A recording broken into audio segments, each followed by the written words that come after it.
Success story लेकर। हमारे मुबशिर साहब स्टूडेंट हैं, इन्होंने रिसेंटली अपना कोर्स कंप्लीट किया है और इन्होंने स्टार्टअप लिया लोकल ई कॉमर्स से।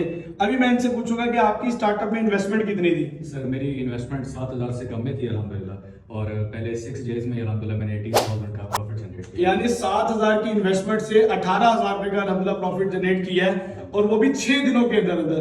अच्छा, अब आपका नेक्स्ट प्लान क्या है? सर नेक्स्ट मेरे और भी ऑर्डर्स जा रहे हैं, और भी मतलब वर्किंग कर रहे हैं अल्हम्दुलिल्लाह इंशाल्लाह, और इससे बेहतर जनरेट करेंगे। एक तो इनका ना बजट इशू था, बड़ी इन्वेस्टमेंट नहीं थी, और मेरी ख्वाहिश होती है स्टूडेंट थोड़ी सी इन्वेस्टमेंट से स्टार्ट करे। मैंने कॉस्मेटिक की प्रोडक्ट उठाई थी, वो ठीक मैंने है। सेल किया अल्हम्दुलिल्लाह, और मेरी बहुत अच्छी इसमें जाना ऑर्डर्स वगैरह भी आए हैं, और अल्हम्दुलिल्लाह बहुत अच्छा हुआ है। क्या कहना चाहेंगे स्टूडेंट्स को? जी मैं सब स्टूडेंट्स को रिकमेंड करना चाहूँगा जो मतलब कि जॉब की वजह से परेशान हैं, या रोज़ी के मसाइल हैं जिनके, या जिनको जो है कोई अच्छा प्लेटफॉर्म नहीं मिल रहा काम करने के लिए, तो मैं हाईली रिकमेंड करूँगा ई स्किल्स ट्रेनिंग आपका प्लेटफॉर्म, आप आएँ ज्वाइन करें। यहाँ पे हैंड्स ऑन प्रैक्टिस का सिलसिला है, और